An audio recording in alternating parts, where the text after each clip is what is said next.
சிவாய நம. தென்னாடுடைய சிவனே போற்றி, எந்நாட்டவர்க்கும் இறைவா போற்றி. வானுலகு மண்ணுலகு வாழ மறைவாழ, பான்மை தரு செய்ய தமிழ் பார்மிசை விளங்க, ஞானமத ஐந்துகர மூன்று விழி நால்வாய், ஆனை முகனைப் பரவி அஞ்சலி செய்கிற்பாம். நின்று மலர்தூவி இன்று முதுகுன்றை, நன்றும் எத்துவிற்கு என்றும் இன்பமே.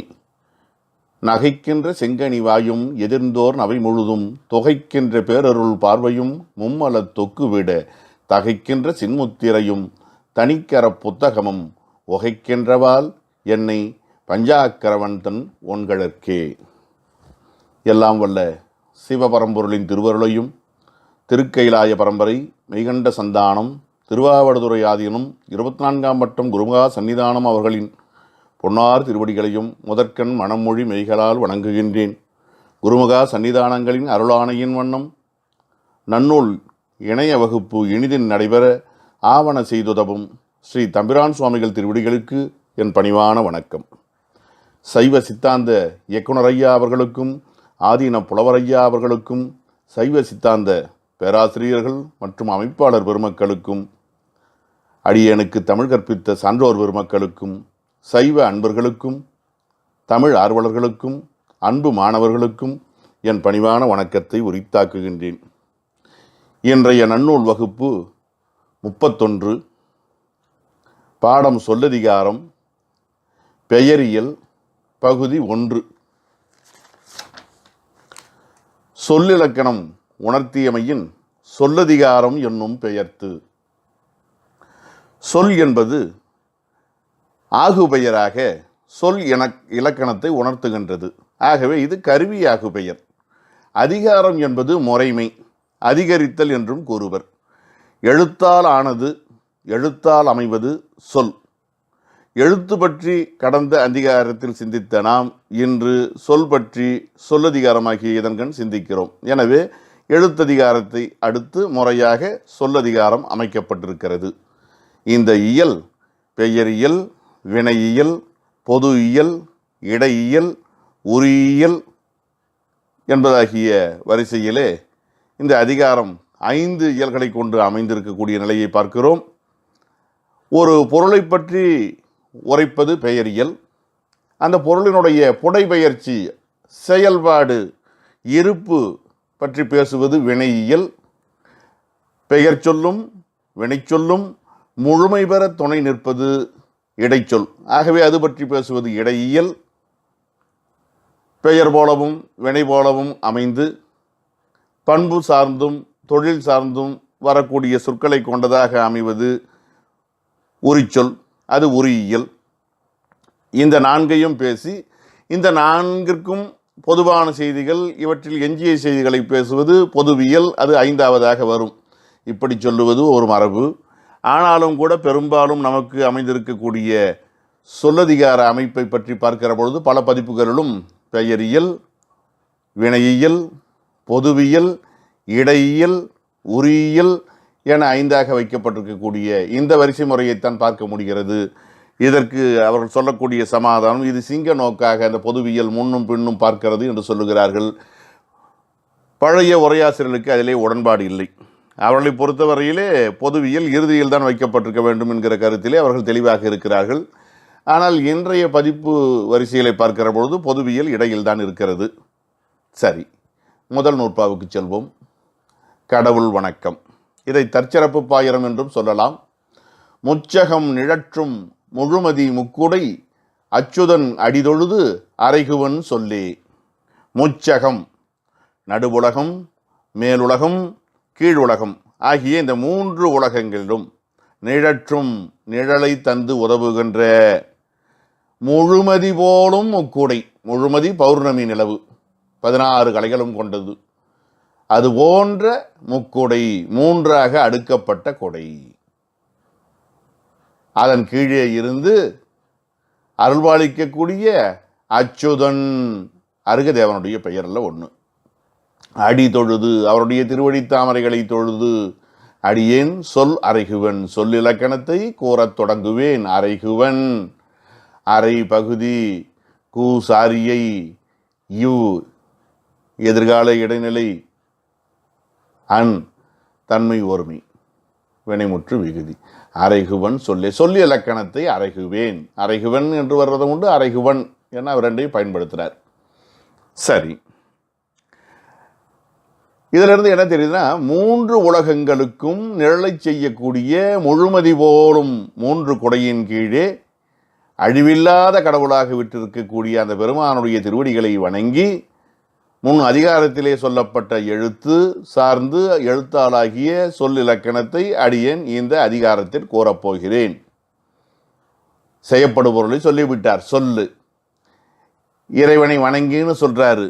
கடவுள் வணக்கம். கடவுள் வணக்கமும் செய்யப்படு பொருளும் எய்த உரைப்பது தற்சிறப்பாகும். எனவே இது தற்சிறப்பு என்பதாக கருதக்கூடிய நிலையில் இருக்கிறது. அங்கே நான்முகன் தொழுது நன்கு இயம்புவன் எழுத்தே என்றார். இங்கே அச்சுதன் என்கிறார். நம்மை பொறுத்தவரையிலே இந்து சமய வரிசையிலே பார்க்கிற பொழுது நான்முகன் என்றால் படைப்பு கடவுளாகிய பிரமனை குறிக்கிறது. அச்சுதன் என்றால் அச்சுத அமரர் ஏரே ஆயிரதம் கொழுந்தே என்னும் இச்சுவை தவிர யான் போய் இந்திரலோகமாலும் என்று வரக்கூடிய அந்த பாடலை பார்க்கிற பொழுது ஆழ்வார் பாடலின் அடிப்படையிலே அச்சுதன் என்பது திருமாலுக்குரிய பெயராக அமைகின்றது. ஆக அது பிரம்மனுக்கும் இது திருமாலுக்கும், அது படைத்தல் கடவுளுக்கும் இது காத்தல் கடவுளுக்குமாக அமையக்கூடிய ஒரு வரிசை முறையை பார்க்கிறோம். அவர்களை பொறுத்தவரையிலே இந்த பெயர்கள் எல்லாம் அருகதேவனுக்கு உரியதாக அவர்கள் கருதி இருக்கிறார்கள். அல்லது இன்னென்ன தொழில்களை செய்யக்கூடிய தெய்வங்களுக்கு இன்னென்ன பெயர் என்கிற அடிப்படையில் அவர்களும் வகுத்து கொண்டிருக்கலாம். சகம்னு ஏன் சொன்னாங்க?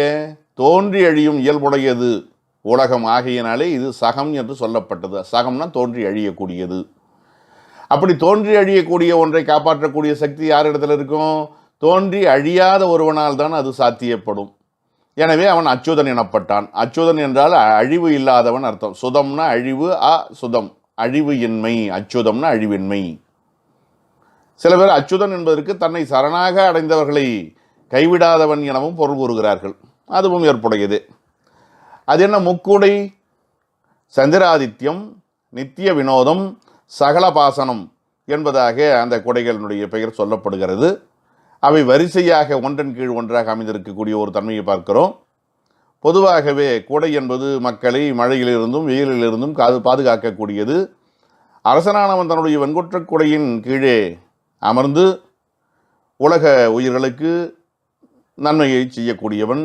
இறைவனும் அப்படி செய்யக்கூடியவன். ஆக அரசனுக்கும் தெய்வத்துக்கும் வெண்கொற்ற கொடை கூறப்படுவது சங்க காலந்தொட்டு வரக்கூடிய ஒரு மரபே ஆகும். அருகு கடவுள் 3 உலகங்களுக்கும் உரியவர் என்கிற செய்தி இதன் மூலமாக சொல்லப்பட்டிருப்பதையும் நம்மால் அறிய முடிகிறது. திங்கள் 3 அடுக்கிய திருமுக்குடை கீழ் என்கிறது சிலப்பதிகாரம். அந்த சந்திராதித்யம் என்பதற்கு என்ன பொருள் என்றால் சந்திரன் கூட்டல் ஆதித்யன். சந்திரன் தன் குளிர்ந்த ஒளியினாலே எல்லா உயிர்களுக்கும் இன்பத்தை ஏற்படுத்துகின்றான். சூரியன் இருளை நீக்குகின்றான். அதுபோல அருகதேவர் உயிர்களுக்கு அருளக்கூடிய இயல்புடையவராக உயிர்களுடைய அஞ்ஞானத்தை போக்கி மெஞ்ஞானத்தை தரக்கூடியவராக வெளிச்சம் தரக்கூடிய சூரியனைப் போல விளங்குகிறார். இன்பம் தரக்கூடிய சந்திரனைப் போல விளங்குகிறார். ஆகையினாலே சந்திராதித்யம் அவருக்கு கூறப்பட்டது. அது மேலே உச்சியில் இருக்கக்கூடியது. அடுத்து நித்திய வினோதம், நடு உலகிலே இருக்கக்கூடிய மக்கள் அவர்களெல்லாம் தவத்தின் மூலமாக முக்தி அடைய வேண்டும், எப்போதும் ஆனந்த நிலையை பெற வேண்டும் என்று அருகதேவன் அருளக்கூடியவர் என்பதை உணர்த்துவதாக நித்திய வினோதம் அமைந்திருக்கிறது என்கிறார்கள். அடுத்து 3வது இருப்பது சகல பாசனம். பாஜனம் என்கிற சொல்லுக்கு உதவி பெறுதல்னு அர்த்தம். கீழ் உலகில் இருக்கக்கூடிய அனைத்து உயிர்களும் உய்ய வேண்டும் என்கிற எண்ணம் உடையவர் அருகதேவன். அவர்களும் நற்கதி அடைவார்கள், அவர்களுக்கு இன்பத்தை அடைய நான் காத்திருக்கிறேன் என்று சொல்வதாக அந்த சகலபாசனம் என்பது உணர்த்துகிறது. இப்படி சைன சமயம் சார்ந்த நிலையிலே பொருள் உணர்த்தப்படுவது. சைன கடவுளுடைய சிரத்தின் மேலும் முக்கூடை அமையும், தேரின் உச்சியிலும் இந்த முக்கூடை அமைவது உண்டு. அவர்களை பொறுத்தவரையில் ஒரு 8 பொருள்கள் முக்கியமானவை. அசோக மரம், தேவ மலர்மாரி, திவ்ய தொனி, சாமரம், சிம்மாசனம், ஒளிமண்டலம், தேவதுந்துவி, முக்குடை. அந்த வரிசையில் இங்கே முக்குடை பதிவு செய்யப்பட்டிருக்கிறது. முச்சகம்னா என்ன? சொர்க்கம், பூமி, பாதாளம்.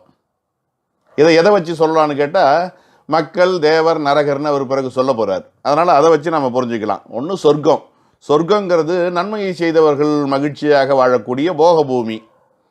நம்ம நடையில் சொல்லணும்னா தேவலோகம், பிரம்மலோகம், திருமால் உலகம் என்றெல்லாம் சொல்வது மாதிரி.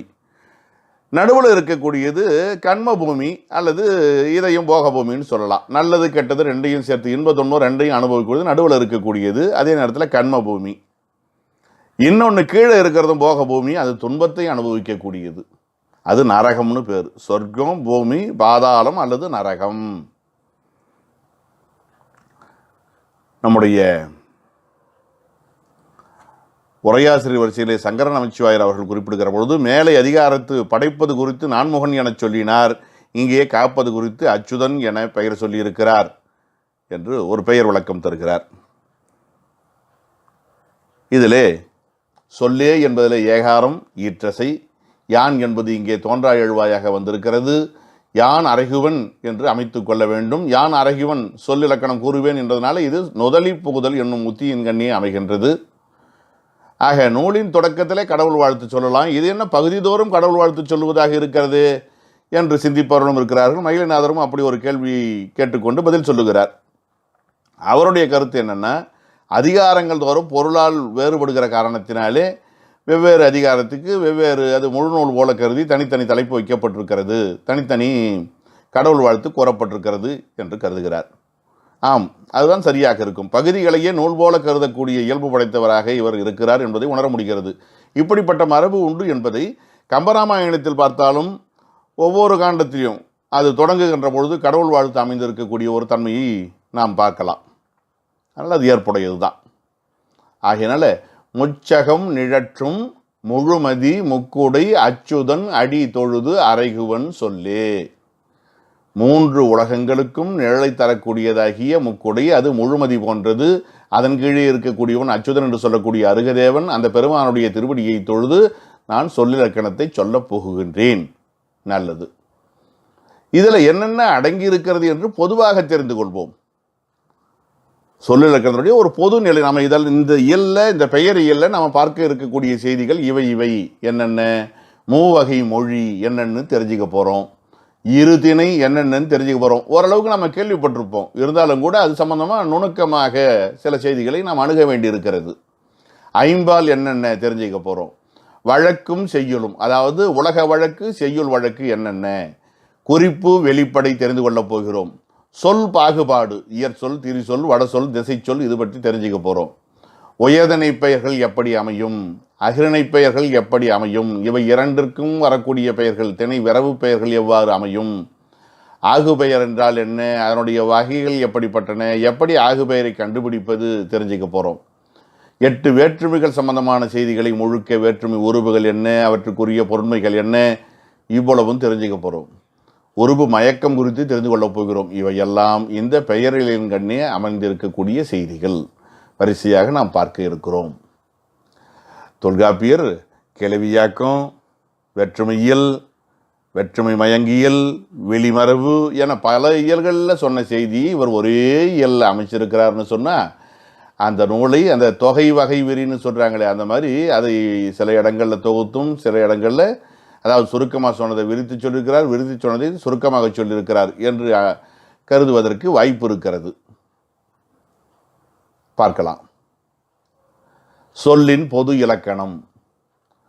ஒரு மொழி, தொடர்மொழி, பொதுமொழி என்ற மொழியினுடைய வகை 3ங்கிறார். தொல்காப்பியர் ஒரு விதமாக 3 வகைப்படுத்துவார். அது எப்படி இருக்குன்னா, ஓர் எழுத்து ஒரு மொழி, ஈரெழுத்து ஒரு மொழி, 2 இறந்து இசைக்கும் தொடர்மொழின்னு அவர் சொல்லுவார்.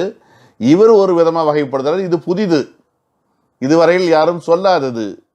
எனவே தான் நாட்டி தனாது நெருப்பு என்று சொல்லக்கூடிய நிலையில் இதனை சொல்லலாம்.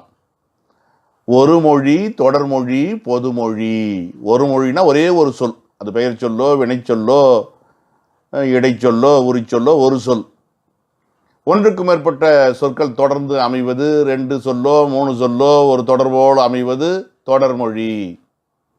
ஒரு சொல்லே ஒரு விதத்தில் ஒரு மொழியாக இருக்கும், ஒரு விதத்தில் தொடர்மொழியாக இருக்கும். ஒரு பார்வையில் பார்த்தா ஒரு மொழி, ஒரு விதத்தில் பார்த்தா தொடர்மொழி. இப்படி இருதன்மை கொண்டது அது பொதுமொழி, இரண்டிற்கும் பொதுவான மொழி. ஒரு மொழிக்கும் தொடர்மொழிக்கும் பொதுவான மொழி பொதுமொழி பார்க்க போகிறோம் அடுத்த வரிசையாக. இருந்தாலும் ஒரு பொது அறிமுகத்துக்காக இங்கே சொல்கிறோம். என்றா, என்றும் அப்படின்னு வச்சுக்கணும். என்றான்னா என்றும், அது ஒரு இடைச்சொல். அதுக்கு என்ன பொருள்னு கேட்கப்படாது. எனவும், அல்லது இப்படி வச்சுங்க, ஒரு மொழி எனவும் தொடர்மொழி எனவும் பொதுமொழி எனவும். மொழியானது 3 வகையில் அமைகிறது. அடுத்து இரு திணை, 2 திணைகளை கொண்டதாக அமைகின்றது, படிக்க போகிறோம். ஐம்பால், 5 பால்களை உடையதாக அமைகின்றது, படிக்க போகிறோம். பொருளையும் தன்னையும், தன்னை வெளிப்படுத்துவது பொருளை வெளிப்படுத்துவது என்ற 2 தன்மைகளை கொண்டு விளங்கக்கூடியது சொல். மூவகை இடத்தும் தன்மை முன்னிலை படற்கை என்று 3 இடம் இருக்கிறது. வழக்கொடு செய்யுளின், செய்யுள் வழக்கு முன்ன இருக்கிறது உலக வழக்கு. அப்புறம் வெளிப்படை குறிப்பின், சிலது வெளிப்படையாக இருக்கும், சிலது குறிப்பாக சொல்லப்படும். விரிப்பது சொல்லே. அப்போ சொல்லினுடைய ஏகப்பட்ட செய்திகளை ஒரே ஒரு நூற்பாவில் ஒரு அமைக்கிறார். முதல்ல மொழி வகை 3ன்ட்டார், பிறகு திணை 2ன்னாரு, அப்புறம் பால் 5ன்னாரு.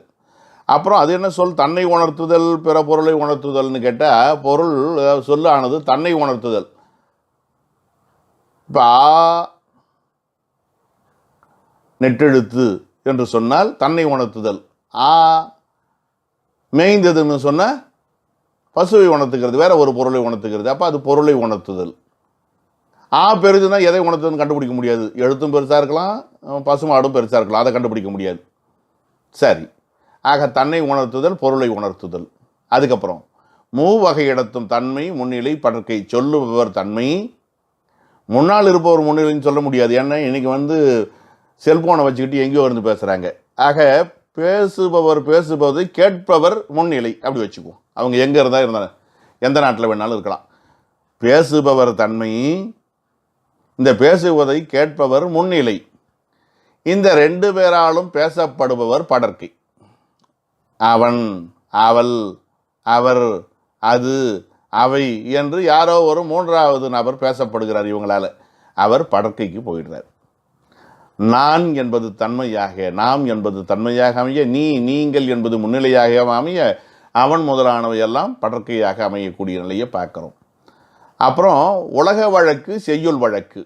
விளக்க பெருசுபடுத்து அப்படின்னா உலக வழக்கு, அதை சிறுசுபடுத்துன்னு அர்த்தம். பெருசுபடுத்துன்னா செய்யுள் வழக்கு. செஞ்ஞாயிறு அப்படின்னா வேற வெவ்வேறு நிறமுடைய ஞாயிறு இருக்குதான்னு கேட்கப்படாது.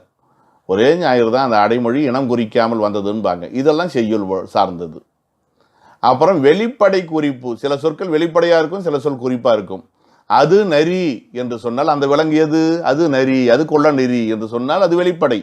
அவன் நரி, அவன் நரின்னு அங்கே பாருங்க, அவன் நரி, அவன் நரி போன்ற தந்திரம் படைத்தவன், அது குறிப்பு சொல்.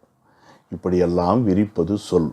ஆக சொல் பற்றிய பல்வேறு செய்திகளை இந்த நூற்பா அடக்கி இருக்கக்கூடிய ஒரு தன்மையை பார்க்குறோம். இந்த ஒரு மொழி என்பதை தனிமொழின்னு சொல்லுவார் இலக்கண விளக்கம் வைத்தியநாத தேசிகர் அவர்கள். சொற்கள் யாவும் ஒரு மொழி தொடர்மொழி பொதுமொழியில் அடங்கிவிடும், பொருள்கள் யாவும் இருதிணை ஐம்பாலில் அடங்கிவிடும் என்கிற கருத்தும் இதன் கண்ணே பதிவு செய்யப்படுவதாக உரையாசிரியர்கள் சுட்டுகின்றனர்.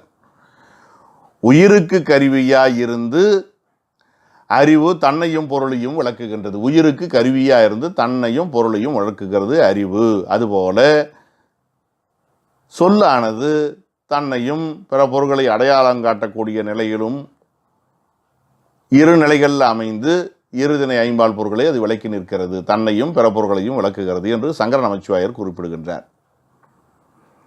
அவர் சொல்லுகிற பொழுது என்ன பண்றாரு, சொல் கருவியாய் இருந்து எதை எதை உணர்த்துகிறதுன்னு சொல்ற பாருங்க. உள் பொருள் இல் பொருள். உள் பொருள்னா என்ன, கடவுள். அதாவது உள் பொருள்னா என்ன, முயல் கொம்பு இதெல்லாம் உள் பொருள்னு வச்சுக்கோங்க. இல் பொருள்னா முயற்கொம்பு இல்லாத பொருள். முயலும் கொம்பும் உள்ள பொருள், முயற்கொம்பு இல்லாத பொருள். உள் பொருள் இல் பொருள். மெய்ப்பொருள் பொய்ப்பொருள். என்றைக்கும் இருப்பது மெய்ப்பொருள் கடவுள். பொய்ப்பொருள் இன்று இருந்து நாளைக்கு இல்லாமல் போகிறது உடம்பு உலகம் இதெல்லாம். சித்து பொருள் சடப்பொருள். சித்துன்னா அறிவுடைய பொருள், உயிர் அறிவுடையது, உடம்பு அறிவற்றது, அது சடப்பொருள். அப்புறம் நித்திய பொருள் அனித்திய பொருள். கடவுள் நித்திய பொருள், உலகம் அனித்திய பொருள். ஒரு நாளைக்கு இது அழிஞ்சிடும் உலகம். அதுக்கப்புறம் உருவப் பொருள் அருவப் பொருள். தாய் என்றால் உருவம், பாசம் என்றால் அருவம். கண்ணுக்கு தெரியாது தாய் பாசத்தில். காட்சி பொருள், கருத்து பொருள். அரசன் அந்தணருக்கு ஆவை வழங்கினான், கண்ணுக்கு நேராக தெரியுது, பசுமாட்டை அவன் கொடுக்குறான், அது காட்சி பொருள். ஆசிரியர் மாணவருக்கு அறிவை வழங்கினார், கண்ணுக்கு தெரியல, அது கருத்து பொருள். அதான் உருவம் அருவம்னு சொல்லலாம், காட்சி கருத்துன்னு சொல்லலாம். இயற்கை பொருள், செயற்கை பொருள். இயற்கை பொருள்னா மரம், செயற்கை பொருள்னா மின்விசிறின்னு சொல்லக்கூடாது, அப்படி சொல்லக்கூடாது. இயல்பான சுபாவம் அது இயற்கை. செயற்கை என்பது சுபாவத்துக்கு மாறானது. நிலம் வலிதுன்னு சொன்னால் அது இயற்கைன்னு அர்த்தம். நிலம் மெலிதுன்னு சொன்னால் மழை பெஞ்சதுனால அது மெலிதாகிற்று, அது செயற்கை. அது ரெண்டுத்துக்கும் வித்தியாசம் இருக்குது. அப்புறம் முதல் பொருள், சினைப்பொருள். மரம் என்றால் முதல் பொருள், அதில் ஒரு உறுப்பாக இருக்கக்கூடிய இலை, பூ, காய், கனி இதெல்லாம் சினை. அதுக்கப்புறம் இயங்கியல் பொருள், நிலையியல் பொருள். தாவர சங்கமம்னு சொல்கிறாங்க பாருங்க. நிலைத்தது தாவரம், இயங்குவது சங்கமம். மரம் தாவர வகை, சங்கமங்கிறது பசு, பறவை, இதெல்லாம் சங்கமம். மூவ் ஆகிறது, அசைகிறது. இப்படி நிறைய வகைப்படுத்தலாம். அது எல்லாத்தையும் இருதினை ஐம்பாலில் அடக்கி கொள்க என்பதாக அவர் சுட்டுகின்றார். கோபாலாச்சாரியர் என்கிற உரையாசிரியர் சொல்லுகிற பொழுது, விளக்கு தன்னையும் மற்ற பொருள்களையும் தெரிவிப்பதைப் போல சொல்லானது என்ன செய்கிறது, தன்னையும் தான் என்ன இயல்பு, அதாவது நாம் பெயர் சொல், வினைச்சொல், இடைச்சொல், உரிச்சொல் என்பதையும் உணர்த்தி இன்ன திணை இன்ன பால் என்று மற்றவற்றையும் உணர்த்துகின்றது என்று சுட்டுகிறார். உதாரணமாக உட்குன்னு ஒரு சொல் இருக்குது, அதுக்கு என்ன பொருள், சொல்லுக்கு விளக்கம் கொடுக்கிறது. உட்கு என்றால் அது உரிச்சொல், அதற்கு பொருள் அச்சம். அமர் என்ற சொல்லுக்கு விருப்பம் என்பது பொருள். மயிலத்தில் நாங்கள் படிக்கிற பொழுது எங்களுடைய பேராசிரியர் ஐயா திருநாவுக்கரசு ஐயா அவர் சொல்லுவாங்க, மாணவர்களே, உங்களை நான் உட்காருங்கள் என்று சொல்ல மாட்டேன், அமருங்கள் என்று சொல்வேன் என்பார். அப்படியே விழிச்சு நிற்பார்கள் மாணவர்கள். உடனே அவர் சொல்வார், உட்காருங்கள் என்றால் இன்னொரு அர்த்தம் இருக்குது, நீங்கள் நினைக்கிற மாதிரி சிடவுன்னு அர்த்தம் மட்டும் கிடையாது. உட்குன்னு அச்சம், நீங்கள் அச்சப்படுங்கள், பயந்து படியுங்கள்னு ஒரு அர்த்தம் வந்துடும். அமருங்கள்னு சொன்னால் நீங்கள் விரும்பி படியுங்கள்னு ஒரு அர்த்தம் வரும் என்று உரியியலை நடத்த தொடங்குகிற பொழுது சுவையாக நடத்த ஆரம்பிப்பார். அந்த மாதிரி அந்த சொல் உட்குன்னு அச்சம், அமர் என்றால் விருப்பம் என்று சொல் தன்னை உணர்த்தக்கூடிய ஒரு நிலையை பார்க்கிறோம். பற்பல உறுப்புகளையும் பல விஷயங்களையும் பேசக்கூடிய நாவே தன்னை பற்றியும் பேசுகிறது அல்லவா என்று விளக்கம் அளிக்கக்கூடிய பேராசிரியர்களும் இருக்கிறார்கள், உரையாசிரியர்கள் இருக்கிறாங்க. யாகாவாராயினும் நாகாக்க, நான் தன்னை பற்றியே பேசுகிறது என்றும் சொல்வார்கள். சொல்லுன்னு ஏன் பேர் வந்தது, ரொம்ப அழகாக சொல்கிறார் ராமலிங்க தம்பிரான் அவர்கள். பொருளை சொல்வது சொல் என்கிறார். நல்ல சிறந்த விளக்கம். தன்னை உணர்த்துவதுனா தான் என்ன சொல் என்பதை உணர்த்துவது, தான் என்ன சொல் என்பதை அறிய நிற்பது என்கிறார் கா நமசிவாய முதலியார். இப்போ ஏ என்று ஒரு சொல் இருக்கிறது, அது பெயரா, வினையா, இடையா, உரியா, நாளும் தான். ஏ என்றால் அம்பை குறிக்கிற பொழுது பெயர் சொல், ஏவுதல் என்கிற செயலை குறிக்கிற பொழுது வினைச்சொல், அவனே திருடன் என்று பிரித்து காட்டுகிற பொழுது இடைச்சொல், ஏகல் அடுக்கம்னா பெரிய கல் அடுக்கம் என்று சொல்லுகிற பொழுது உரிச்சொல். ஒரே சொல், இன்னும் சொல்லப்போனால் ஒரே எழுத்து, அதுவே பெயர், அதுவே வினை, அதுவே இடை, அதுவே உரி என்பது நமக்கு ஆச்சரியமாக இருக்கிறது. இன்னும் நிறைய இருக்கு. இப்படி பல கோணங்களில் அணுகுவதற்கு இந்த நூற்பா நமக்கு வழிவகுக்கக்கூடிய ஒரு தன்மையை பார்க்குறோம். இன்னும் நம்ம வரிசையை இதெல்லாம் பார்த்துக்கிட்டே இருக்க போகிறோம். இங்கேயே இருந்தோம்னா முடியாது. அடுத்த நூற்பா ஒவ்வொன்றத்தை பற்றியும் இனி வரிசையாக அடுத்து வரக்கூடிய நூற்பாக்களை நமக்கு தெளிவு தருகின்றார் பவனந்தி முனிவர். அதனால் நம்ம அடுத்த நூற்பாவுக்கு செல்லலாம். மூவகை மொழி, ஒரு மொழி ஒரு பொருளனவாம், தொடர் மொழி பல பொருளன, பொது இருமையும் ஏற்பன. உங்களுக்கு உடனே ஒரு சந்தேகம் வரும், ஒரு மொழி ஒரு பொருளதுன்னு தானே வரணும், அது என்ன பொருளன? ஆம்னா ஆகும். ஒரு மொழி, அப்போ ஒரு மொழிகள் ஒரு பொருளன அப்படி வச்சுக்குவோம். தொடர் மொழிகள் பல பொருளன, பொது மொழிகள் இருமையும் ஏற்பன. அங்கே கல் என்பதை சேர்த்துக்கணும். தொல்காப்பியர் காலத்தில் கல் சேர்க்காமலே ஒருமைக்கும் பொன்மைக்கும் அந்த நிலை உண்டுன்னு சொல்லுவாங்க. பறவை பறந்ததுன்னு சொல்லலாம், பறவை பறந்தனன்னு சொல்லலாம். பறந்தனன்னு முடிஞ்சால் அதை பன்மையில் வச்சுக்குங்க, பறந்ததுன்னு வந்தால் அதை ஒருமையில் வச்சுக்குங்கன்னு விளக்கம் சொல்லுவார். கல் விகுதி வச்சு தான் சொல்லணும் கிடையாது, கல் விகுதி இல்லாமலே சொல்ல முடியும், அது கொண்டு முடியும், வினைச்சொல்லை வைத்துன்னு குறிப்பிடுவார். அந்த மாதிரி தான் இதனுடைய வடிவமும் இருக்குது. சரி, ஒரு மொழி அல்லது தனிமொழி என்பது என்னன்னு பார்த்தா, அது ஒன்றாக இருப்பது, ஒரு பொருளை சுட்டுவது. எப்படி ஒரு பொருளை சுட்டுகிறது? சான்று பார்ப்போமா? நிலம் ஒரு பெயர் சொல், எது வேணாலும் இருக்கலாம். பெயர், வினை, இடை, உரி, நம்ம எந்த சொல்ல வேணாலும் சேர்த்துக்கலாம்.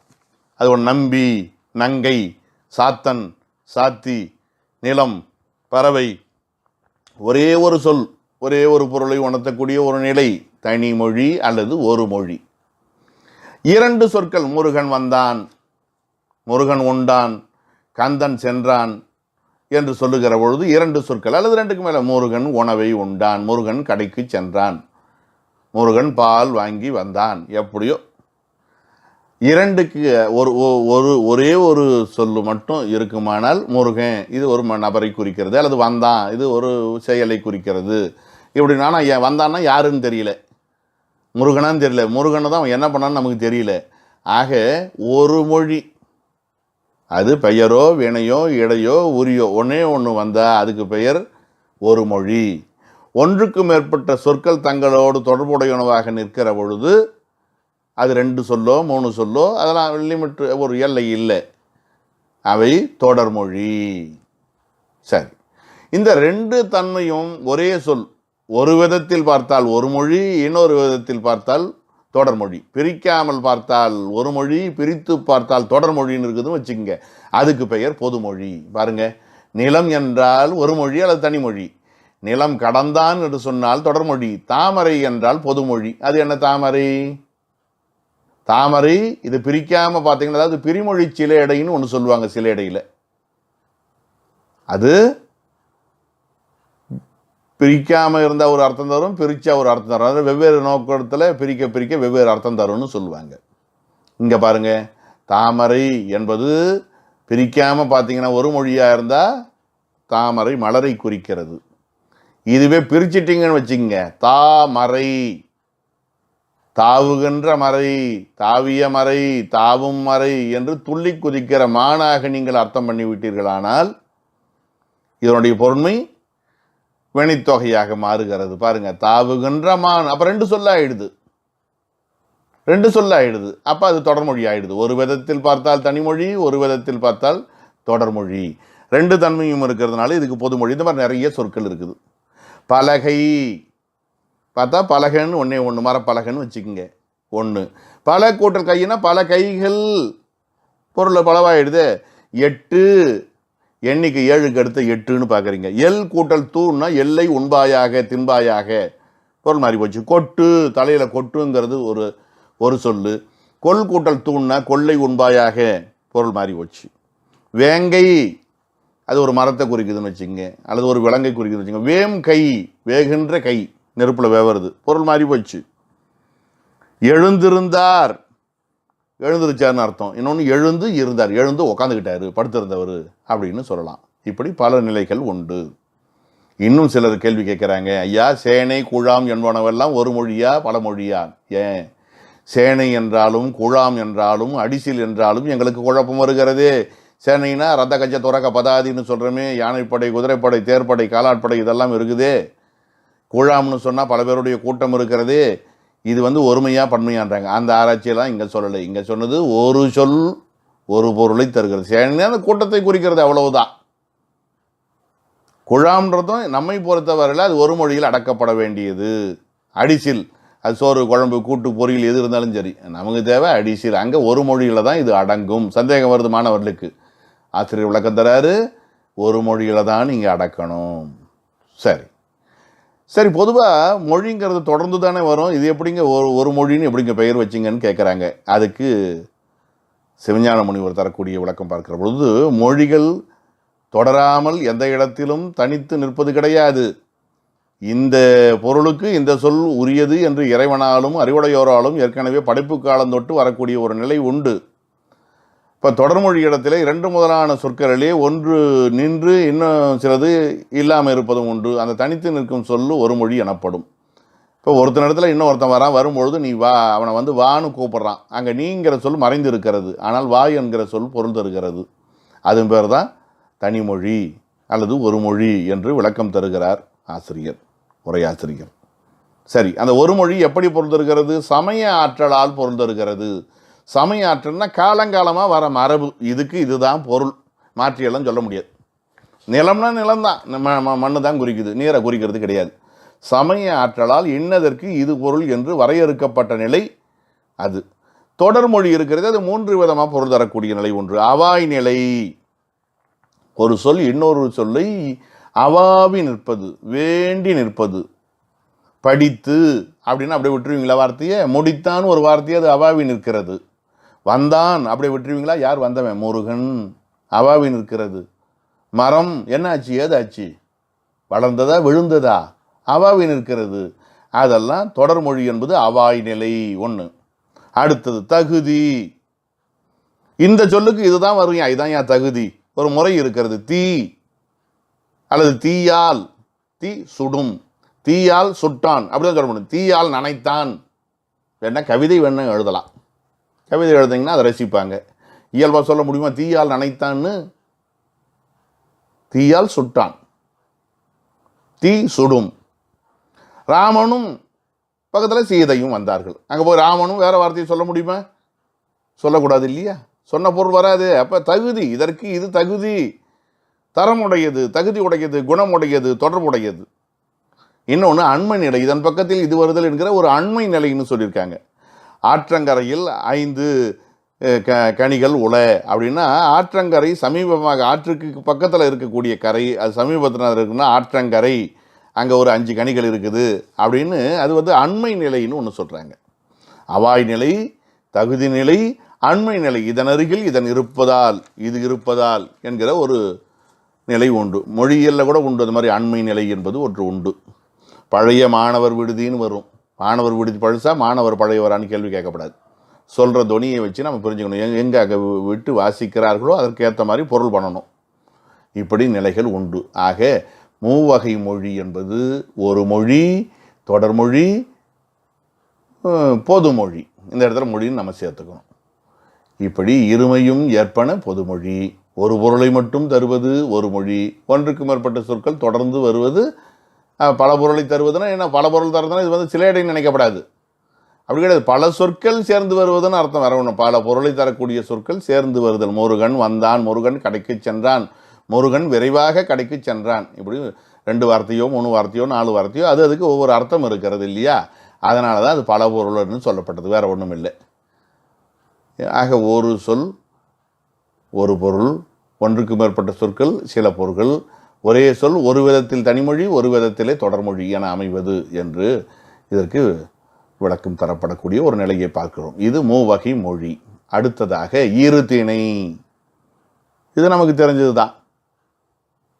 உயர்திணை ஆகிரிணை சொல்லவே வேண்டியதில்லை. உயர்திணை ஆகிரிணை. மக்கள், தேவர், நரகர், உயர்திணை. மக்கள் இந்த பூலோகத்தில் வாழுகிற மக்கள். இதில் புண்ணியம் பண்ணி மேல் உலகத்தில் இருக்கிறாங்களே அவங்க தேவர். பாவம் பண்ணி கீழே கிடக்கிறாங்களே அவங்க நரகர். இவங்க 3 பேரும் உயர்திணை. மக்களும் தேவரும் நரகரும் உயர்திணை. அப்படி உண்மை சேர்த்துக்குவோமே. மற்ற உயிர் உள்ளவும் இல்லவும் அகிரிணை. இவர்களை தவிர மீதி உயிர் உள்ள பொருள்கள், அது விலங்கு, பறவை, தாவரம் எதுவாக இருந்தாலும் சரி, அல்லது அது இல்லாமல் நிலம், நீர், நெருப்பு, கட்டடம், அது இது என்னென்ன சொல்கிறீங்களோ அதெல்லாம் அகிரிணை என்று சொல்லுகிறாங்க. அப்போ உயர்திணை, உயர்திணை அல்லாததெல்லாம், உயர்வல்லாததெல்லாம் அகிரிணை என்கிற ஒரு வரையறை அமைந்திருப்பதாக பார்க்கிறோம். ஆக மக்களாய் பிறந்து புண்ணியம் செய்தவர்கள் தேவராகிறார்கள், பாவம் செய்தவர்கள் நரகராகிறார்கள். ஆகையினால காரணகாரிய முறை பற்றி மக்களை முதலில் வைத்தார். மக்கள் இருந்தால் தானே அவங்க, மக்களாக பிறந்தவங்க தானே பிறகு தானம் தவம்லாம் செய்து புண்ணிய நிலையை எய்துகிறார்கள். அதற்கு அடிப்படையாக இருக்கிறது எது? மக்கள். எனவே அது முன்னர் சொல்லப்பட்டது. அதில் புண்ணியம் பண்ணவங்க இங்கே, பாவம் பண்ணவங்க பிறகு. திணை என்பது பொதுவாக பல பொருள் தரக்கூடிய சொல். ஒழுக்கம், குளம், நிலம் என்று பல பொருளை தரும். இருந்தாலும் கூட பொதுவாக சான்றோர்கள் கருதுவது குளம் என்கிற பொருளை கருதுகிறார்கள். அதுதான் ஏற்புடையதாக இருக்கும். உயர்ந்த குளம். குளம்னா அந்த குடிபரப்பு தன்மை, வேற ஒன்றும் இல்லை. உயர்திணை என்பது உயர்வாகிய ஒழுக்கம் கூறப்படுகிறது. திணைனா ஒழுக்கம்னு வச்சுக்கோங்க. உயர்வு அல்லாத ஒழுக்கமுடையவை அகிரிணை என்று சொல்லப்படுகின்றன. அல் திணை அகிரிணை. சில பேர் அது இழிதிணை என்றும் சுட்டுவார்கள். ஆக திணை என்பது குளம் பற்றி வந்ததுன்னு சொல்லக்கூடிய நிலையும், ஒழுக்கம் பற்றி வாழ்ந்ததுன்னு சொல்லக்கூடிய நிலையும் இப்படியெல்லாம் உண்டு. தொல்காப்பியரை கேட்டால் அவர் வேறு மாதிரி சொல்வார்.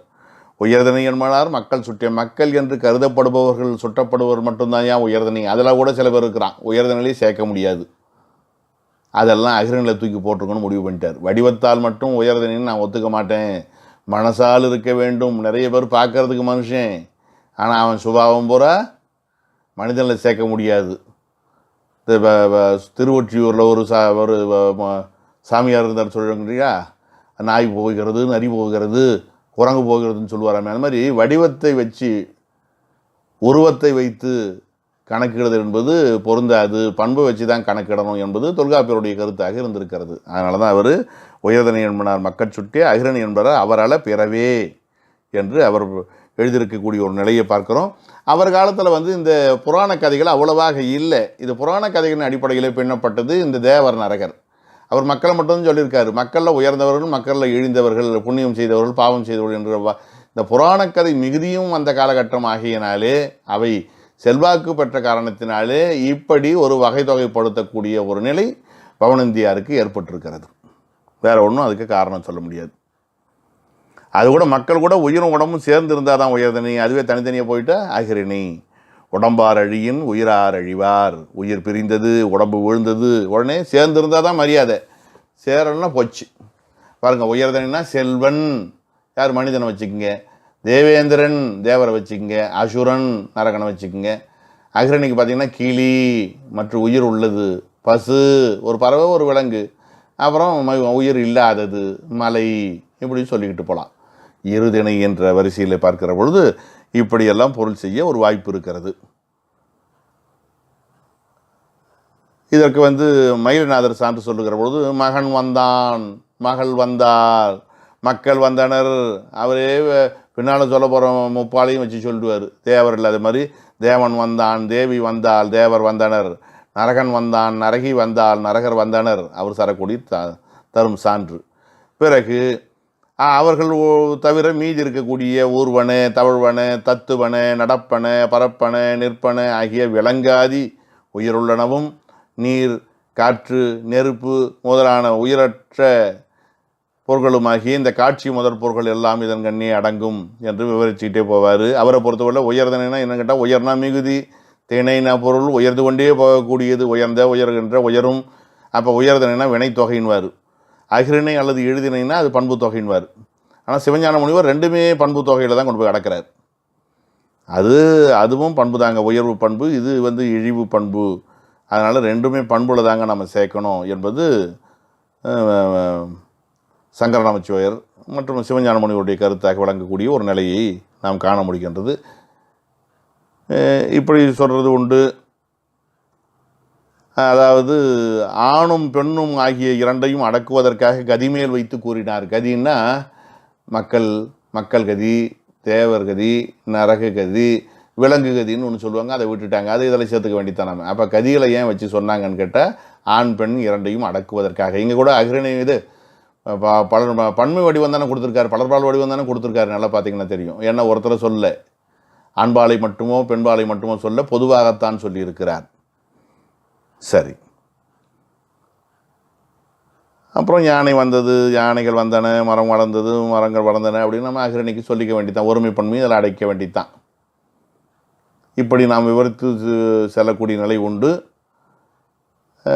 அந்த நரகர் என்று சொல்லுகிற பொழுது சில பேர் கீழ் உலகம்னு எழுதுகிறாங்க விளக்கம்.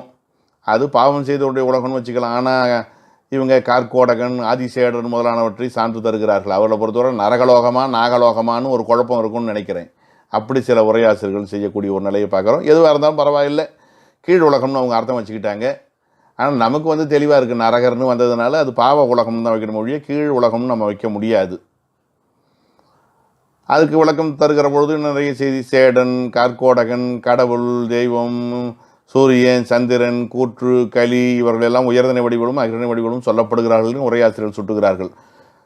சூரியன் உதித்தான், சூரியன் உதித்தது, சந்திரன் உதித்தான், சந்திரன் உதித்தது, கூற்று வந்தான், கூற்று வந்தது, சேடன் கார்கோடகன் கடித்தான், கார்கோடகன் கடித்தது, சேடன் வந்தான், சேடன் வந்தது, இப்படி ஆதிசேடனை குறிக்கிறது. இப்படி நம்ம சொல்லிக்கிட்டே போகலாம். அப்புறம் உயர்திணை முப்பால், ஆண் பெண் பலர் என முப்பாற்று உயர்திணை. 3 பால்களை உடையது. முப்பாற்றுனா 3 பால்களை உடையது உயர்திணை. உயர்திணை முப்பாற்று. என்ன நமக்கே தெரியும், உயர்திணையானது ஆண்பால் பெண்பால் பலர்பால் என 3 பகுதிகளை உடையது. பாருங்க, அரசன், வீரன், மகன் இதெல்லாம் ஆண்பால். அரசி, தலைவி, மகள் இதெல்லாம் பெண்பால். மைந்தர், மகளிர், மக்கள் இவர்களெல்லாம் பலர்பால். ஒரு ஆணை குறிப்பது ஆண்பால், ஒரு பெண்ணை குறிப்பது பலர்பால் பெண்பால். ஆண்களுள் பலரையோ பெண்களுள் பலரையோ அல்லது ஆண் பெண் சேர்ந்த பலரையோ குறிப்பது பலர்பால். உடனே நமக்கு சந்தேகம் வரும், ஐயா இதை ஒரு 3 ஆக்கலாமே, ஆண் பலர் பெண் பலர் பலர் பலர், அதாவது 2 ஆணும் பெண்ணும் கலந்த ஒரு பலர்னு போடலாமே. ஏன் இந்த பலரை ஒன்றாவே வச்சுருக்கீங்க? ஆண் மக்கள் பலரை கொண்டதும் ஒரு பலர், பெண் மக்கள் பலரை கொண்டதும் 2 கலந்ததும் ஒரு பலர். நீங்கள் எல்லாத்துக்கும் சேர்த்து பலர்னு ஏன் சொல்லியிருக்கீங்கன்னு கேட்டால், உரையாசிரியர்கள் இதற்கு விளக்கம் தரக்கூடிய பொறுப்பில் இருக்கிறார்கள். பலர்பால் இருங்கிற ஒன்று மட்டுமே இருக்குது. ஆண் பன்மை பெண் பன்மை என்றெல்லாம் தனித்தனியாக வச்சுக்கிட்டு தனித்தனியாக ஈறு அமைக்கவில்லை. பொதுவாக பலர்பாலுக்கு ஒரே ஈறு இருக்கிற காரணத்தில் ரகர ஒற்று மட்டுமே இருக்கிறதுனால அதில் நம்ம கருத்து வேறுபட வேண்டிய அவசியம் இல்லை. ஆடவர், மைந்தர், குமரர், காளையர் என்று ஆண் பலர் வந்தாலும், பேதையர், மங்கையர் என்று பெண் பன்மை வந்தாலும், அவர், மக்கள், மகார், சிறார், மாந்தர் என்று ஆணும் பெண்ணும் கலந்தது வந்தாலும் எல்லாத்துக்கும் ரகர ஒற்று தான் பயன்படுத்துகிறோம் என்று அவர் ஒரு கருத்தை முன்வைக்கிறார். இதே மாதிரி தான் பலவின்பால்லையும் ஆண் பல பெண் பல 2 கலந்த பல. எருதுகள், பசுக்கள், மாடுகள் ஆண் பன்மை பெண் பன்மை 2 கலந்த பன்மை. ஆனாலும் அங்கே என்கிற பலவின்பால் வினைமுற்று விகுதி ஒன்று தான் இருக்குது. ஆகியனால விகுதி பற்றி அவை ஒன்றாக கருதப்பட்டன என்று ஒரு பதிவு உரையாசிரியரிடத்திலே திகழ்கின்றது. அதுவும் ஏற்புடைய தன்மையாகத்தான் நம்மால் அணுக முடிகிறது. இப்போ ஐம்பால் என்கிற அந்த பாகுபாட்டிலே திணை பாகுபாடும் அடங்கி இருக்கக்கூடிய ஒரு தன்மையை நம்மால் உணர முடிகிறது. பால் என்றால் பகுப்பு என்று சொல்வார்கள். தன்மை, இயல்பு என்று சொல்வதும் உண்டு. ஆண் பெண் பலர் என்று இது 3ஆக பகுக்கப்பட்டிருக்கக்கூடிய ஒரு நிலையை பார்க்க முடிகிறது. ஒருவரையே ஆசிரியர், அரசியார் என பலர்பாலால் கூறுவது போல ஒரு நிலை இருக்கிறது. அந்த மாதிரி சொல்கிற வழக்கம் உண்டு. அதை நம்ம என்ன சொல்கிறோம், இன்றைய வழக்கு அது. பொதுவாக பலரை குறிப்பது தான் பலர்பால். அருன்னு வந்தாலும் ஆறுன்னு வந்தாலும், வந்தார், மக்கள் வந்தார்னு அந்த காலத்தில் சொல்லுவாங்க. மக்கள் வந்தனர் தானே வரணும். அப்படிங்கிற சாரியை வந்தால் தான் நம்மளால் ஜீரணிக்க முடிகிறது, அது ஏற்றுக்க முடியுது இந்த காலத்தில். அந்த காலத்தில் அரசர்கள் வந்தார் ஏன்னா ஒரு நலவெண்பாவுக்கு உரை படிக்கிற பொழுதோ சங்க இலக்கியங்களுக்கு உரை படிக்கிற பொழுதோ அப்படி வந்தால் ஐயோ இது தப்புன்னு நம்ம சொல்லக்கூடாது. ஆர் எது வேணாலும் ரகரையில் முடியுது இல்லையா? அப்படி வருகிற பொழுது மக்கள் வந்தார்னு இருக்குது, இது என்னையா நியாயம், மக்கள் வந்தனர் தானே வரணும் என்று பிடிவாதம் பிடிக்கக்கூடாது.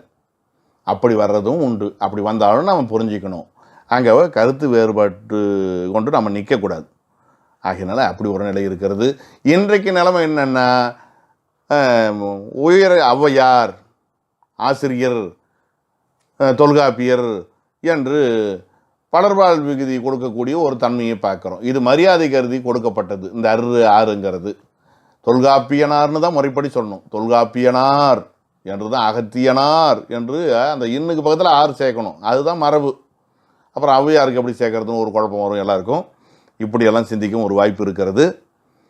அந்த ஆறுங்கிறது முழுமையாக வரணும்.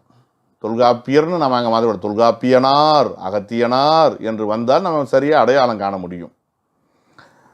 இதை என்ன பண்ணிட்டாங்க இடைக்காலத்தில், இதை உயர்வு பன்மை என்று சுற்றினார்கள். இன்னும் சில பேர் இடைக்காலத்தில் பார்த்தீங்கன்னா பால் ஆறுன்னு எழுதின நூலை கூட நான் பார்த்துருக்குறேன்.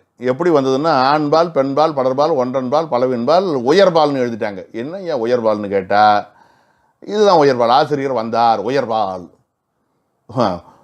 ஒரு தனி நபரை ஒருமைக்குரியவரை பன்மைக்குரியவராக மாற்றியது பாருங்கள். அது உயர்வு கருதி சொல்லப்பட்டதுனால உயர்பால்னு சொன்னாங்க.